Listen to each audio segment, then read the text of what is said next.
Welcome, ladies and gentlemen, to another episode of Tap In with Tristan. I am Tristan Smith, owner and head trainer of Fit Lab USA. I'm looking forward to another beautiful, beautiful episode. But before I start, please make sure you click that bell and hit that subscription button so you can be notified when we start having some more of this content ring out.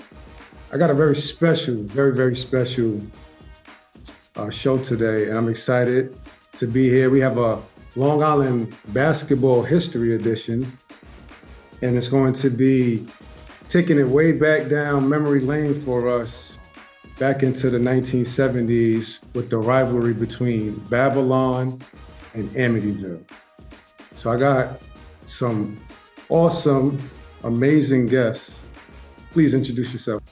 My name is Michael Sullivan. I'm a graduate of Amityville High School, 1975.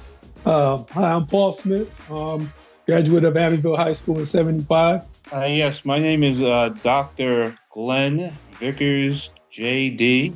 I am a graduate of Babylon High School, 1976. My name is Gervais Barger, but I went to Babylon High School. Hey, well, my name's Tom McEwen. I would go on to graduate from Babylon in 1979, and when these two mammoth teams clashed 3 times was one of the great experiences of my young life. So much so that I have written a book about it called This is Panther Country, where I talk about the trilogy of games and the rivalry with Amityville. And it's been such a great honor to get to meet Mike and Paul and Tristan and some of the Amityville players when putting this information together that I just saw from a distance as I was growing up. Let's get in there. What's your feeling around this Babylon Amityville rivalry at this particular time in history? We competed when there were no classes, right, in terms of the school. So what we would do is that we would look at Babylon, Smithtown West, and Wyandanch and see how they fared against the other schools in League 1, 2, 3, and 4. We were League 5, right? That was our gauge. We knew who Babylon was. We knew who Wyandanch was. So to gauge the competition, we saw how they competed against those other schools. And they would go play a League 1 school and they would win by 15. That was the message to the whole league. Yeah. You got to strap it up. You got to bring it, right? Because they're competing against the highest level of class on Long Island in Suffolk County, which made them the class of Suffolk County. So we knew from a competitive standpoint that Babylon was going to play a certain type of controlled offense. We wanted to push them to run. We wanted to get up and down the floor. We were more like the, who would you say, Paul? The Lakers, when they had Magic, we were Showtime. That's what we tried to do. Yeah. I want y'all to put a pin in that. I'm going to bring in Mr. Glenn Vickers and Amityville Rivalry, and then I'm going to have you segue a bit into the football, and then we're going to bring in Paul Smith to bring the football in, and then we're going to slide into the next question that I have. When I was thinking of Amityville, it was, and Reverend Barger said it the best, it was dread. I wasn't looking forward to this. I was not circling this. I wasn't afraid, but I knew entering that there were teams in our league who could beat us, and that Amityville certainly was one. Smithtown West did beat us, and that Wyandanch had the capacity to beat us also. So from my point of view, it was this is going to be a battle. We better box out because they can jump over us, and we better be ready to play and not make any mental errors because they could beat us. We were Babylon High School, and I was a quarterback of that team, the second string quarterback. And so we didn't necessarily know we were going to play them because we had to win out our conference. And we won up that conference, and we were the #1 scoring football team on Long Island. All Long Island split in, Stan Davis. We had a New York State wrestling champion, 215, David T. Dive, fullback. We just had an offensive line that was probably 240 in high school. So we had a very good team. And though I wasn't watching Amityville all year, my coaches knew that Amityville was very, very tough. So we would have been the number one team in Long Island had we beaten Amityville, as opposed to getting routed. I knew that was going to be my last game in football. Please don't get hurt. You all beat us already. Just please don't hurt me. So that's what I remember. So Paul Smith. So Dad, tell me a little bit about the football in a nutshell. What was going through your mind? Well, for me, it all started from my sophomore year with the basketball team. I played against Glenn's brother Willie. He was a senior. We were sophomores, and they spanked us bad. So I had my opportunity to inflict some punishment on the Babylon, the football game. So we were really fired up for that game. Vic was a great motivating coach, and he had us fired up. Vic Nimi. Gotcha. Yeah, and he had us fired up, so we were ready to play. When we got off that bus, and it just showed. Gervais, what did they do? Gervais said off the bus? This was insane. Okay, and for their coach to do this, it was great. But I had never in my life seen a team come to a game without having warming up and just chilling on the field. And normally you get a chance to turn around and size up the other team a little bit. I'll tell you why when in we a saw minute. these buses coming in, dudes was rocking these buses back and forth like this. You know what I'm saying? And we were just I shouldn't say we were mesmerized by that. And I'll never forget this guy Stone Metz. This dude had to be crazy. He put his head through the window of the bus, broke the window of the bus. Okay. And then they get off the bus and they make this huge pile.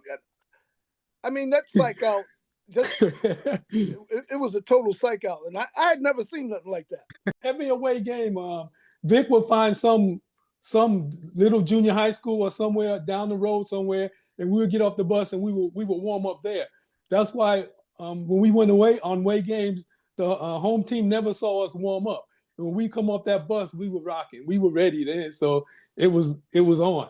So that's why y'all never seen us warm up. We warmed up down the roads at some school somewhere, and then we get on the bus. And on that ride to the bus, he's getting us psyched. He's getting us psyched. And like you said, the guy put his head through the window. That wasn't the first time that happened. He's done that before.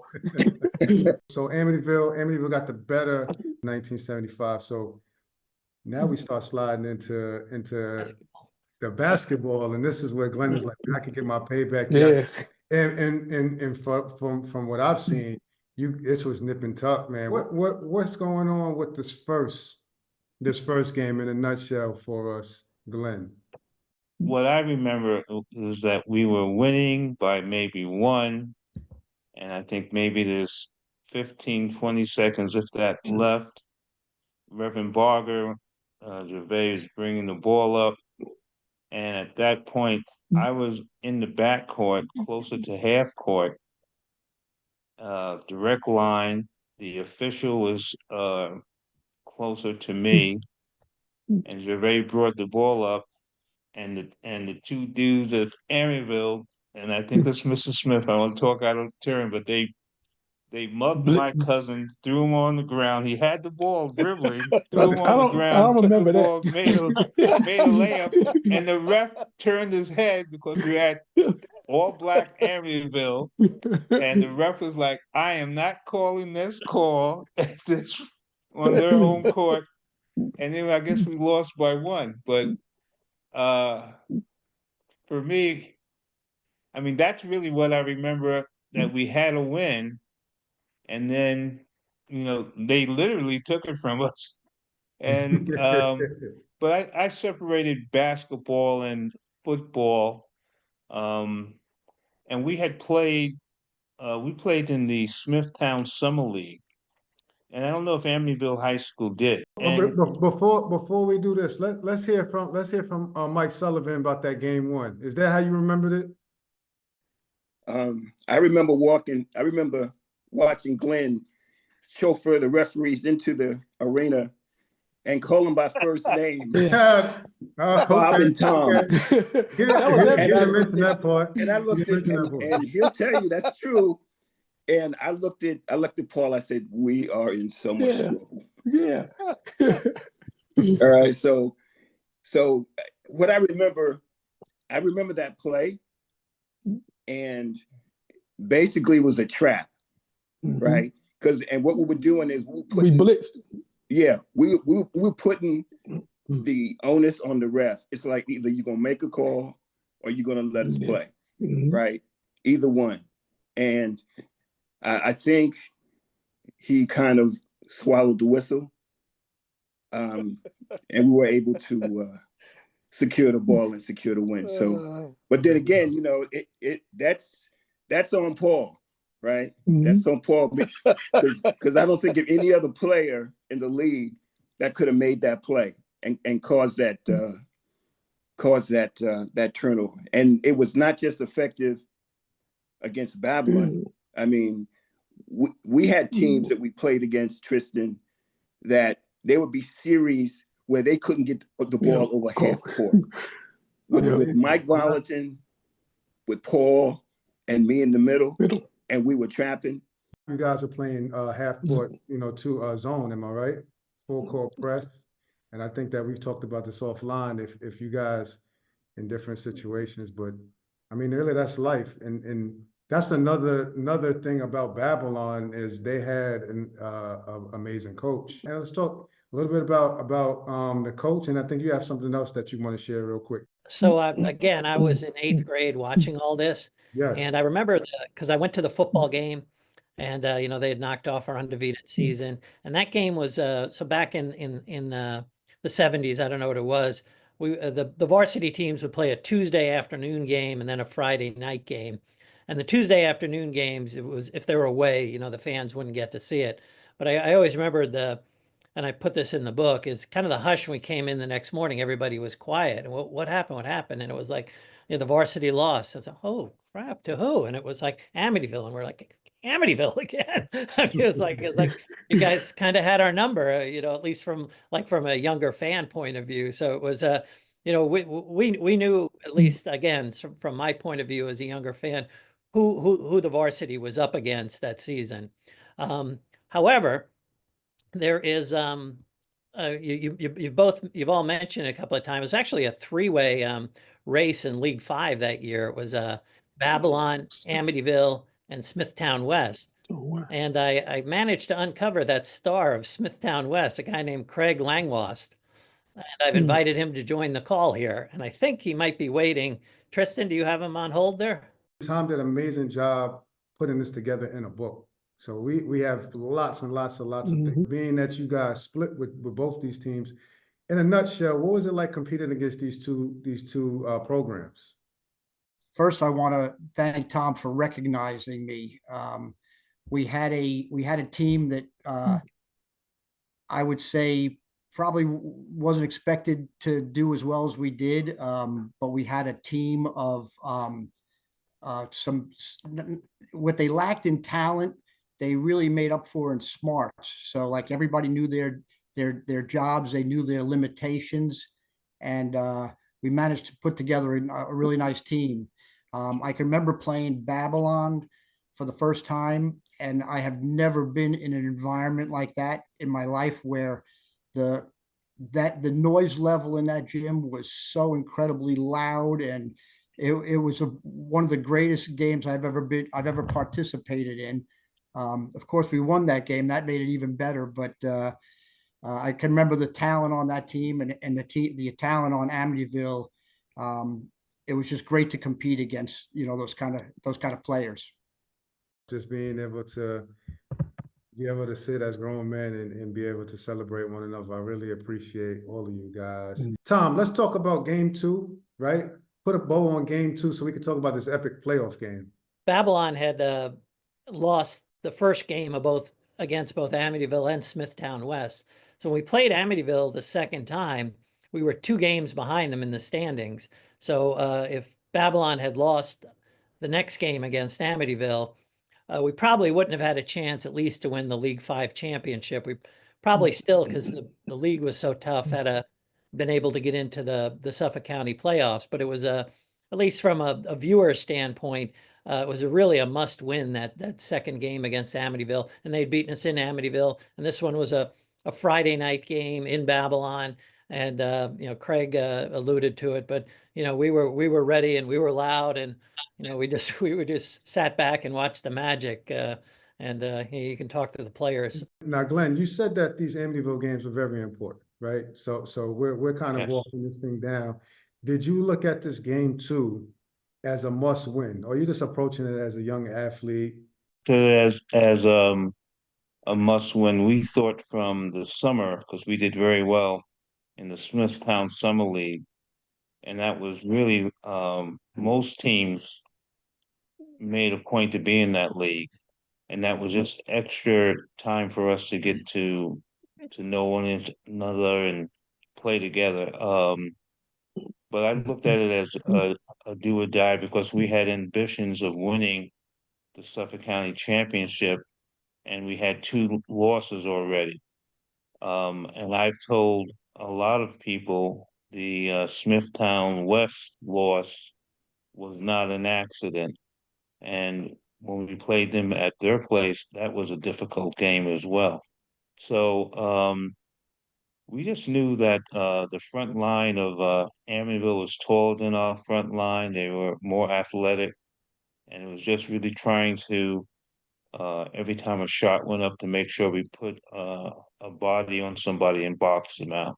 Because if we all floated towards the rim, Amityville was going to jump over us. So, but I looked at it as a do or die. Yeah. And for us really to begin to turn our season around because of the 2 losses. So, high intensity. Hey, Perfect. Glenn, I can remember the second time we played you, you guys had become a definitely more polished team. I remember you guys didn't make very many mistakes the second time we played you. Yeah. Yeah. Yes. Gervais, if you could step in and just tell us a little bit about your style of play and your coach, and did that really help you guys with continuing to improve as the season went along? So, I have a lot to say and don't know if I can get a chance to say it all. But one of the things that, for me, that I remember vividly was being in a predominantly white town and being selected by my teammates to be the captain. And I take that with the utmost honor and respect. And one of the things that I would never let happen is I would never allow myself to lose a suicide. I would never allow myself to lose a sprint. I mean, I would never allow anyone to outwork me. And Glenn alluded to it a little bit. When you grow up poor and you don't have much, you latch on to things in life that, carry meaning for you. And I always wanted because my father died when I was young, I always wanted my older brother to be proud of me. And so after we lost those 2 games, I huddled everybody up. And I said, we can't lose anymore. We had done so well in the summer league. I knew what our potential was. And then playing for Coach Coble, who, for most of us, at least the black kids, we knew that this was a crazy white guy. And he had this German background. He was from Germany. And you just didn't play with this dude. You did everything that he told you to do, exactly the way he told you to do it. And, discipline was the thing. And, Craig alluded to it. We had a pact. and we made this pact that we weren't going to lose anymore. We just weren't. And, to this day, I carry that with me. I was playing Scrabble with my wife the other day, and, I had to win. That's serious. I had to win. Hold on. It got serious. But it's just in my mind. I can't help it. That might get you on the couch there. Yeah, man. Yeah, there's no doubt about that. That might I'll get you take to that the L. couch. I'll take that L. But don't be challenging. Right. but very serious. I don't, 50 years ago, I don't remember a lot of details. Right. I really don't. Right. But I do remember, the mindset and, how we approached, the opponents. And Craig, you might think that your team wasn't that talented, but you guys were really talented. You really were.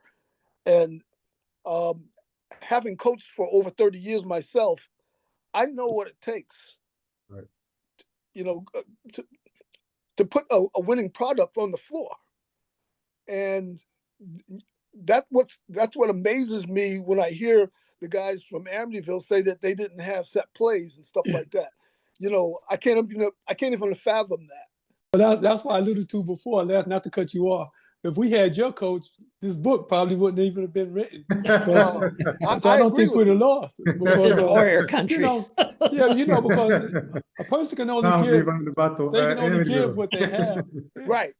And our coach, all he knew was zone. And, he didn't know much basketball philosophy or anything outside of X's and O's, but he just knew he wanted to win. That's all that he knew. We tried to go out there and do it for him. But like I said, we didn't have set plays. We had no set plays. We just went out there and played, just played on instinct. But like I said, if we would have had a coach who had X's and O's, it might have been a different story.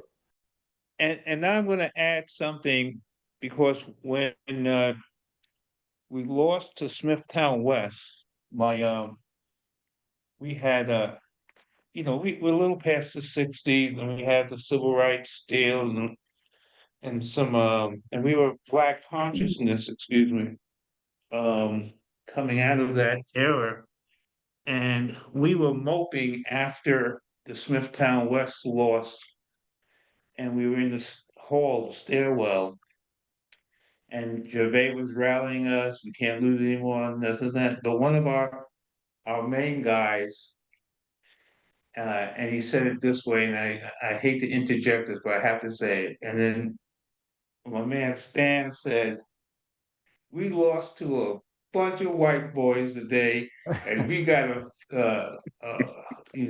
push up," or whatever it was. But I think that at some point, every ounce of pride that we had, that second loss for us, it just was deflating. And I remember putting our hands together, saying we were going to play a lot better. So, our coach grew up in Germany, and every child was told that they were a Hitler Youth. And Coach Coble never cut anybody on the basketball tryouts, and everyone would try out. Almost every male who was in 11th and 12th grade would show up, and he would just suicide them to death. And then after 10 suicides, people would quit. 15 people would quit. 20 people would quit. 25 people. He knew that his core was never going to quit. And so we were always at the top physical conditioning. And he was a believer that fatigue makes cowards of us all. And he was never going to let us be cowardly because we were tired. So his philosophy, and he used to go study and books on offenses and defenses. I mean, this was his love, and we were very fortunate to have him. And in fact, he went to Iona and installed the Babylon 2-3 triangle offense, the Babylon 1-4 press break offense. Iona, Coach Sullivan used every processes that Babylon used at Iona with Jeff Rulin and Kevin Hamilton and Alex Middleton and Mike Palmer. We used all of that successfully, 29-5, 23-7. against the best teams in the country, Syracuse, St. John's, Kentucky, Louisville, Auburn. So the philosophies and the techniques that we use to play these difficult teams were the ones that we used at Iona College. So, and they worked against Hall of Famers, Coach K, Joe B. Hall, Kentucky. So they were legitimate. How Babylon felt after the losses. So after that second loss, what are the Amityville guys? You guys. So how did it feel after that well, your first loss to Babylon, but the second game, and then we're going to try into the Tristan at the time, Yeah. right? We were proving everyone wrong. Everyone had us like in 4th place in the league. Okay, so preseason that was coming in as 4th.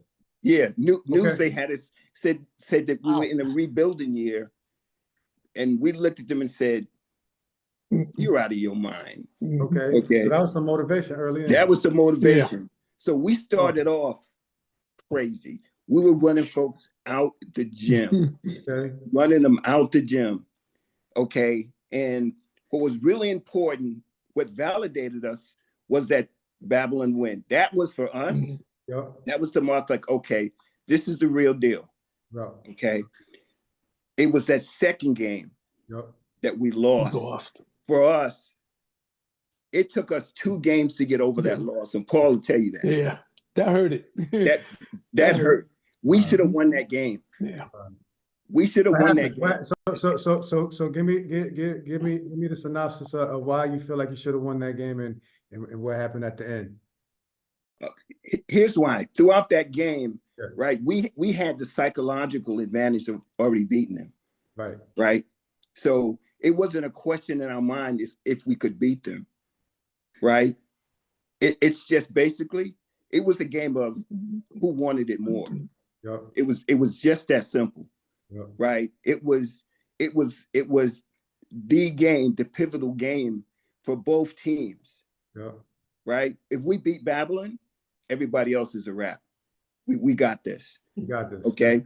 Babylon has to win to stay into the race. And what happened was, after that, I think we played Smithtown West, and we came out flat. So flat. That was one of our team-wise. It was one of our worst games. It was one of our worst games, and credit to Smithtown West, right? Because they took it to us. We were not ready. They took advantage. Yeah, they took advantage. We were not ready, and I think we won. Did we lose that game to Wyandanch, Paul? Actually, there was a loss to Wyandanch in the second half of the year, and that's kind of took you guys a little out of contention, because then we ended up. Yeah, we did. Smithtown West, and you all won. You guys end up splitting, but this book, I feel like the epicenter of this book is this playoff game. Is that fair to say, Tom? I'd say, like, if you think about the Ali Frazier fights, the 2 close ones, and then the Thrilla in Manila, which is the one everybody remembered, and that was kind of what that game was to me as a fan. It was just like people. Well, we can get to it if we're at that point, but. What did you dub it? What did you call it? What's the nickname for this game? Well, I called it the Thriller with the Villa, because I was coming from the Babylon point of view. But I talk about in the first paragraph that it was like the game that was going to decide the winner of the rivalry. It just I remember from my point of view, again, being a fan, that Amityville had lost those 3 games, and they were almost a little bit in the rearview mirror.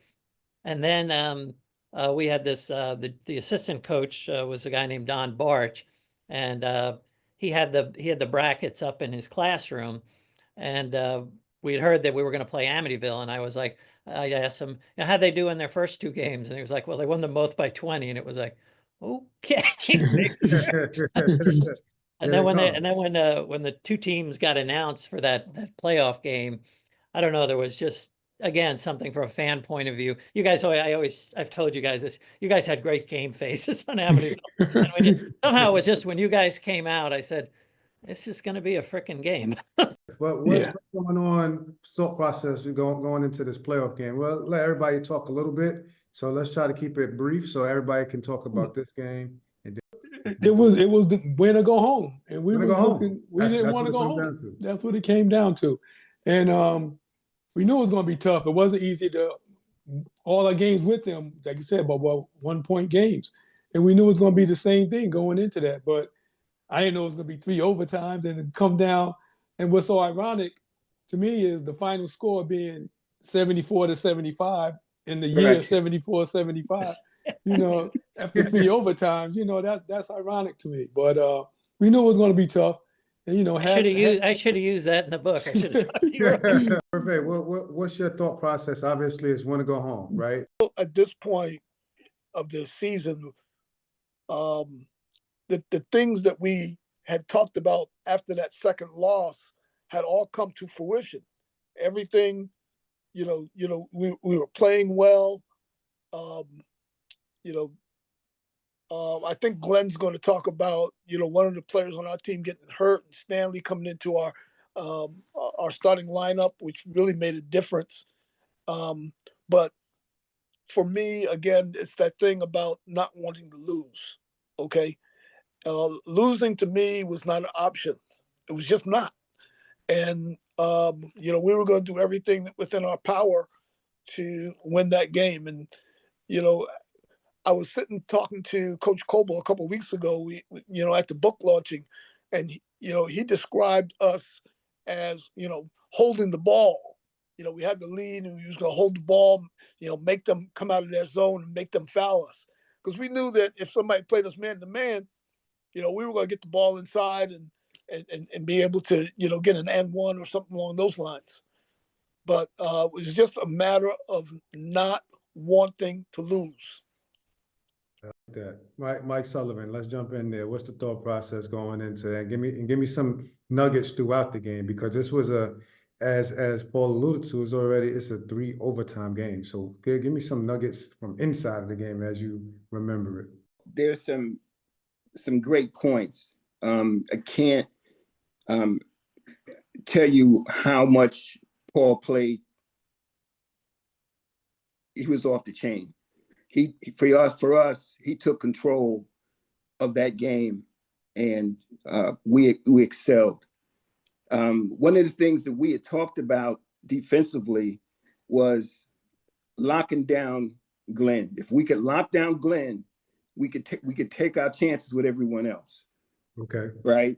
So I had a focus of playing defense on Glenn, and I picked up 3 quick fouls, and that was a wrap. Things I think about is Anthony Boyce and the game that he played. He stepped up. He played a big part. He played a big part. And one of the focus was to keep Glenn away from the boards, right? Me staying outside and if Glenn was going to get inside, he was going to have to work to get, to get inside. And defensively, if I kept him outside, we had Mark and AB, and I'm good with that, right?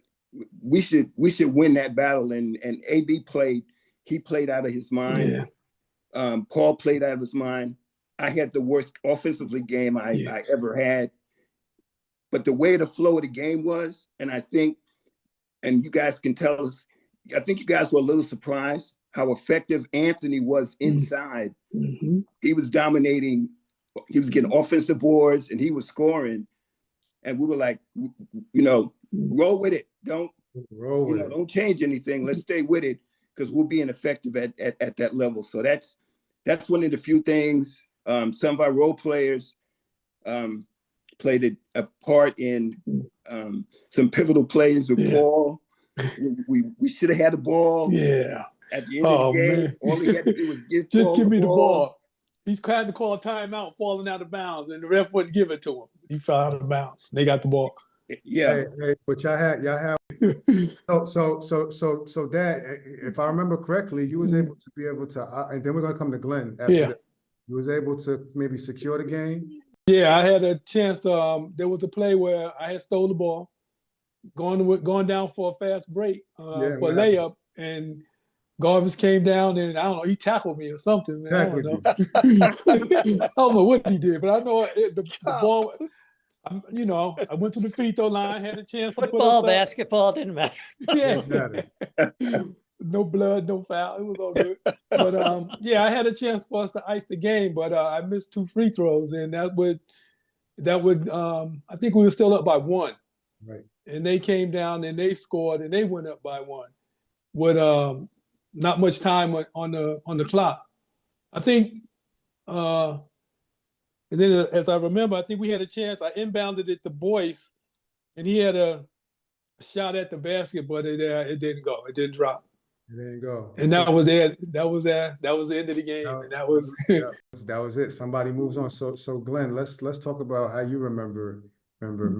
Well, I remember talking about styles of play, Yes. and Amityville was up and down, and Smithtown West was like playing against Princeton. And Oh, what happened is they would backdoor you to death. So we played pressure defense. And the second time we played them, we lightened up a little bit to prepare for the backdoor cuts that they were killing us on the first time we played. So we incorporated running when we could or slowing it down, playing our offense, but more like a Smithtown West deal. So as we got into the second and third overtimes, we were really, possession was the best defense. I also remembered Coach Coble early in the game. You guys put Jenkins at the foul line, and Coach Coble was like, he's like the biggest guy on the team. This is great. He's away from the basket. Pin him at the foul line, box him there. What a gift. And he was really excited that your coach had done that injustice to you. I was at the last play of the game where Paul kind of suckered our point guard, or our guard at that point, Charlie Farley, into passing it to the wing. And then you leaked out and intercepted the ball. I was at the half court on the opposite side, but I was cramping. And I didn't have the speed to catch New York State All-State sprinter. And somehow Reverend Barger had, as he was the defensive safety, he ran after you with no intention of even trying to look for the ball. You extended your arm to take a layup, and he hacked you across your muscle, your bicep, and basically threw you against the wall as a defensive back. Man. So you got hit on the arm, tackle. and then you got That sounds like a tackle to me. They didn't have what the Where's the fouls or flagrant whatever. at? This sounds like flagrant foul action. Actually, it could have been a flagrant foul. Actually, it could have been, and maybe should have been. I mean, but he didn't let you fall. But he did slam you against that blue mattress up on the wall, because he took him from the layup where he hacked his arm. Then he carried him to the wall, and but what was interesting is that he had 4 fouls that he knew. Yeah. So he knew that he was going to foul himself out. And so many people would not, out of a selfish deal, saying, hey, but he was the epitome of the most unselfish player in all of our sports, the most team guy in all of our sports, the best defender, the most hustle. And he was the epitome of what self-sacrifice was about. So, and I think when you went to the line, that right arm that had been smacked, I mean, you got beat up pretty bad. But the fact that he gave himself up so quickly, and the fact that he somehow changed directions. And I think when you first got that steal, I thought that there was a little like lining it up, and I think Yeah. that gave him that second, half a second to come up to even be able to tackle you. I mean, foul you. Yeah. That was a little And payback so, from the football game. yeah, Yeah, payback. I thought that was the play of the game. Babylon goes on. Amityville, and you know where I'm at with it. That's a crushing loss. Crushing loss. And what I also wanted to point out is Babylon would eventually go on to play Harbor Fields in the county finals. Yes. But I don't think it was that same round. It might have been the round before. But Smithtown West was lucky enough to not be in the same bracket as Babylon and Amityville. But they lost a 1-point overtime game to Harbor Fields in the other bracket. So it gives you an idea just how tough that league was. I mean, It was a tough loss for us because it was actually, we lost that game on a backcourt call that was not a backcourt. We had somebody had made a pass to one of our guys coming across half court, and the defender knocked the ball over to the other side of, on the backcourt, and my guy ran over and grabbed it, and the referee blew the whistle because he didn't see that the other team had knocked it over to the half court. Wow. It was an absolute crushing loss. And the ref came over to me after the game and he says, "Man, I'm sorry I blew that call." He says, he goes, "I didn't." Yep, Don't tell me. he said it to me. Yeah. He said, I didn't see it. And it's funny, if we had won that game, there's a chance we might have faced Babylon again for a in third. the finals, yeah, because Harbor Fields was who I think, who Harbor Fields was. Harbor Fields went all the way. In the Suffolk County Championship. So, Yep. Yeah.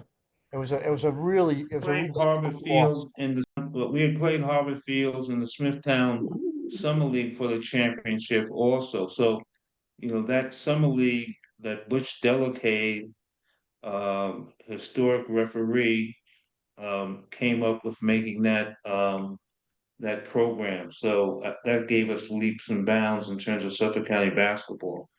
But I would not have wanted to see Smithtown West either. Back door and everything like that. So this is just showing and giving a history lesson. Obviously, you guys are reliving these moments as grown-ups and looking back, but very real moments that have probably shaped your life and everything like that. Yeah.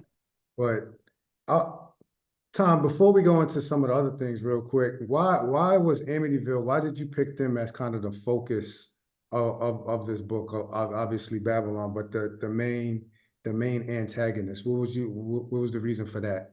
To have a really good antagonist, one, they have to be known quantity.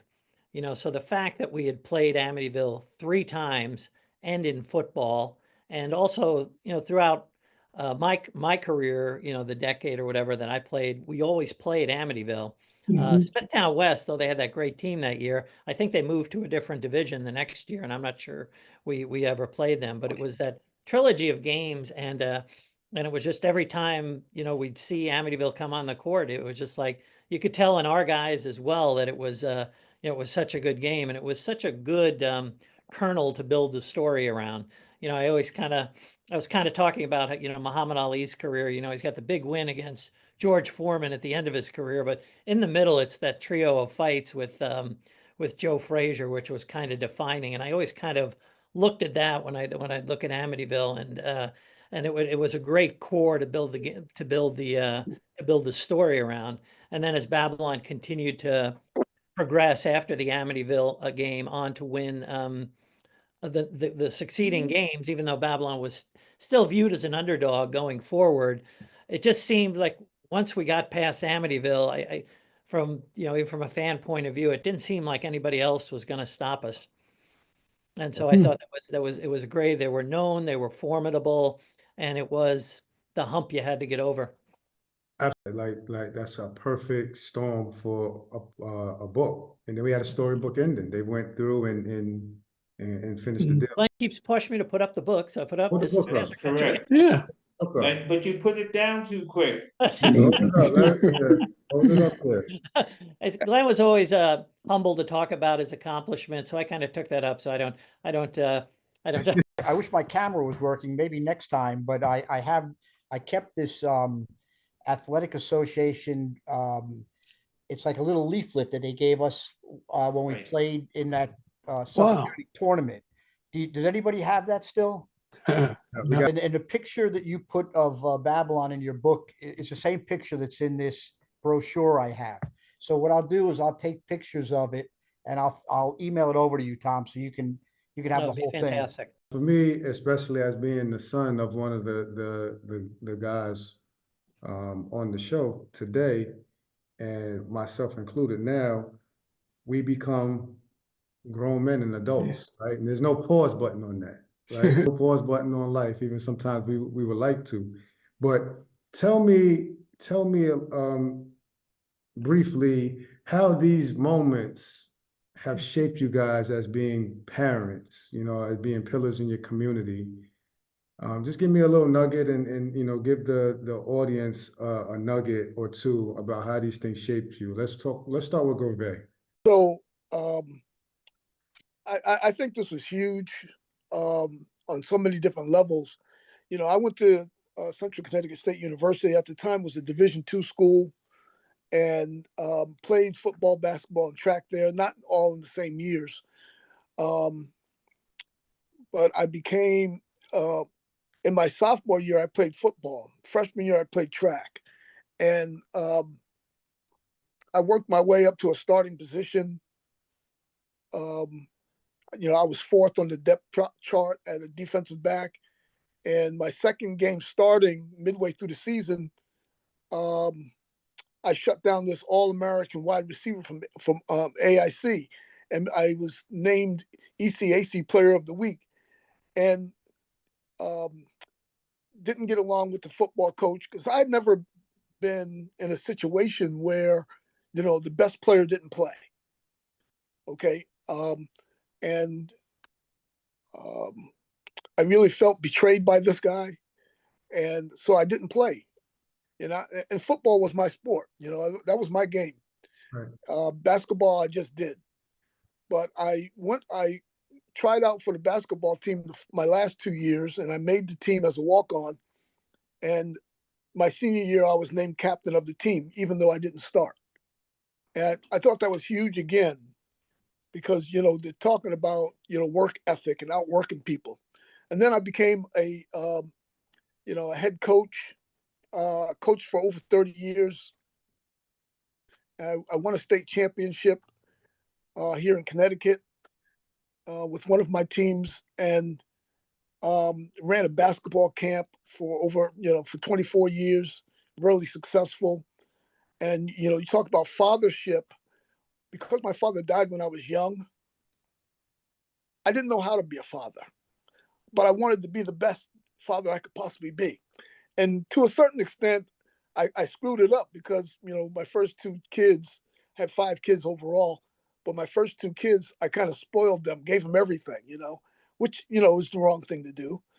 But as long as they had kept their grades up, you know, there's nothing I wouldn't give them. But again, always looking for excellence. And then, you know, I got called into ministry, and, you know, been doing this for over 40 years now. You know, sharing, you know, this life with Christ, and just trying to let people know how important it is to live a life that is fulfilling and one that has balance, so that, you know, we continue to be the best citizens that we can be, the best people that we can be. And, you know, I look back and I just love the life that the Lord has allowed me to live. Touched the thousands and thousands of lives of kids. You know, my wife and I will travel all across the country. You know, Florida, I'll see somebody that I coached, you know, or somebody went to my basketball camp. And one of my sayings that I always gave my players is never look to be on time, always be early. And, you know, so I would see people and they would say, always be early. They would point to me, you know. So that was kind of, you know, the thing that I hang my hat on. I appreciate All that. right. Let's go, Mike Sullivan. We was talking about sliding all of these different types of memories into you being now an adult. Well, I gotta go back a little bit further. And you guys will, Paul and Tristan, you'll appreciate this. Me and Paul, it's funny, we played Little League baseball together. Yeah. And Paul has always been an amazing athlete. I was a little goofy, at that age.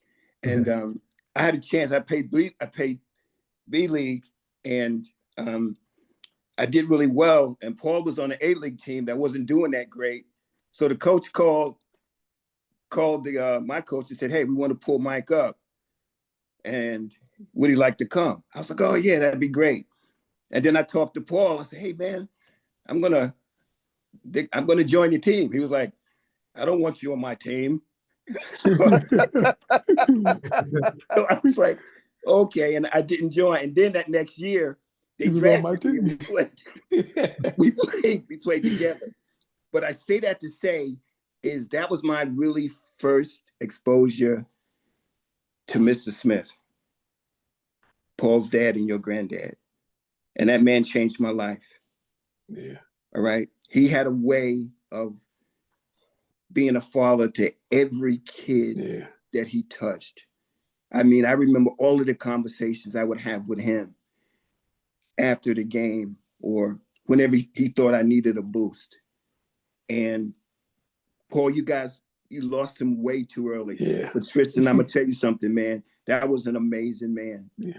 That was, and his fruit, you can tell, came from a very strong tree. And what this competition did for me is that it told me there was more in life beyond basketball or what I could do. Right. That I wanted to help and I wanted to make a difference. I initially wanted to coach. I did a little coaching, but in my corporate career, I would always mentor and try to pull people up because through the grace of God, someone pulled me up. A Mr. Smith, if you will, pulled me up. Okay. So I was able to put together organizations where we do that. We go into distressed areas, kids who don't have fathers, who are coming out of foster care, who have disabilities, and we help them get training and opportunity. And I was able, through the grace of God, make that a career for me and my wife. And I look at it from a standpoint of competing and not reaching the ultimate goal, but never quitting. Okay, so that's what I got of it. You can compete at your highest level, right? But it doesn't define you, who you are, all right, internally. And it's always one hurdle in life. You got to get another hurdle and another hurdle to be successful. It's those, like Gervais said, it's those that it's not that you're not going to have an hurdle. It's how you deal with it, right? And go forward. And if you have a father figure or a mentor, that's when they become very important. So that's what I've got out of it. Like through mom, God is first. You got to put God first in your life. And then you're going to go through life and things are not always going to go your way. It's just how you handle those things that don't go your way, how you bounce back, how you get up when you get knocked down. And sports wise, you're not going to always win. So you got to take the L's with the W's. There's going to be L's. You got to know how to handle those L's, accept them, learn from them, and move on. And like I say, just keep God first in your life. I appreciate that. Craig, you in there too, Craig. Let's go ahead, Craig, and we'll wrap it up with Glenn. Go ahead, Craig. You still with us? So I would say, like Michael was saying, and everybody else, I think the thing that we all have is that real desire to win and be successful. And like it started early for me when I was a kid. I spent most of my childhood dribbling a basketball, even out in the snow and in the rain, just playing and shooting and trying to perfect my game. And unfortunately, I was not blessed with height. So, but I was fortunate enough to got me a college scholarship. I was the only player on my team that went on to play ball, and I went to a Washington college and had a real nice career there. One of my biggest achievements there. Well, I mean, I did well, but in league play, I shot 92% from the foul line, which was quite an accomplishment. But I think from way back when we're all competing, and we're all, I don't know what you guys have done in all your adult life now at this point, but we all had our ups and downs, but through it all, we want to win, we want to be successful, and God has given us, given me a nice life. Again, I've had some ups and downs, but came through it really nicely, and we're enjoying a very nice life at this point. So I'm sure you guys are too, from what I'm hearing. It's that desire to just be right, be good, be successful. It's it starts as a child.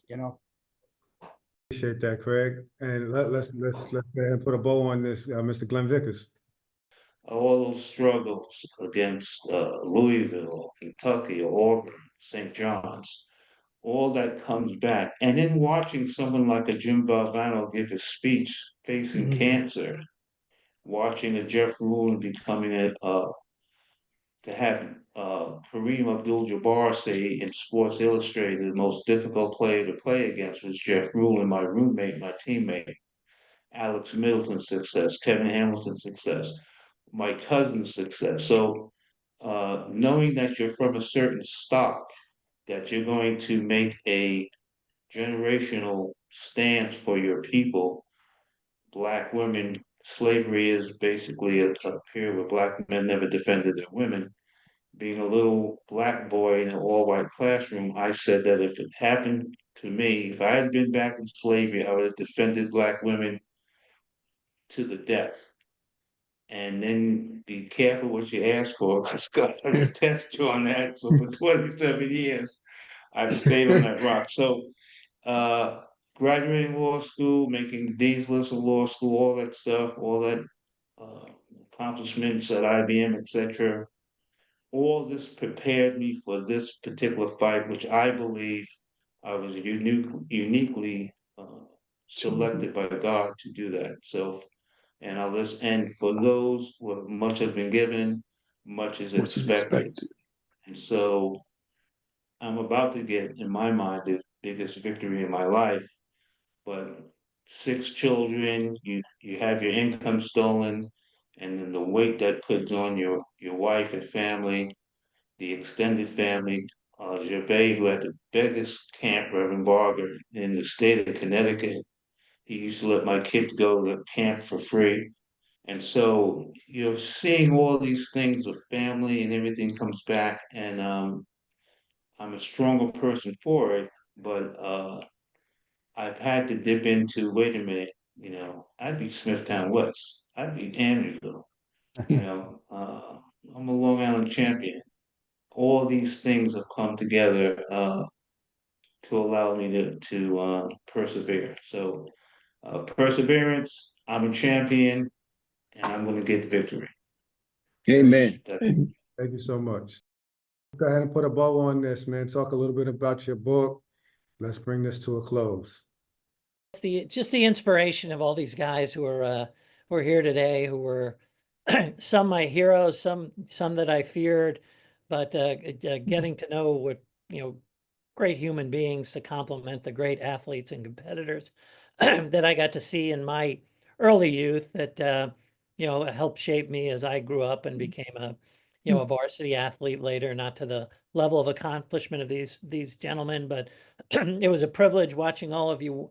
And I talk about in the book just how the Babylon program had a very mentor-like relationship. The Glenn and Gervais and some of the players before them would always teach the younger players. They'd form a league. They formed a league down at the Park Avenue courts in Babylon, and they really gave back to the program going forward. And I was always grateful for that. And I always tried to do that as I became a senior and became a father. I've coached little league teams here in Plano, Texas. It's a much bigger community than some of the ones we had on Long Island, but I'm grateful to this being witness to this time period in this magical season, and I wanted to thank the 5 guests on this for just giving that gift to me. And Tristan, it's been one of the great pleasures in my life getting to meet you and forming this great friendship with you and your dad and Mike.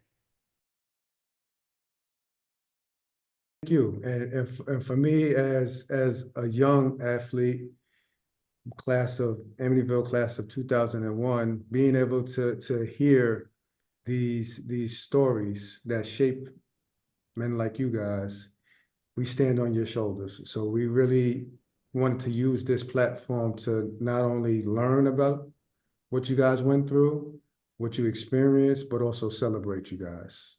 And we want to say thank you with all my heart for representing not just your neighborhoods, but Long Island as a whole. And then now we're branched out across the country, and being able to be great representation for us as the next generation. And I do my very best to pay it forward to the next generation. So I take this with a great deal of respect and honor you guys' time. And thank you for taking time out of your busy schedule to share this platform with me. So thank you guys.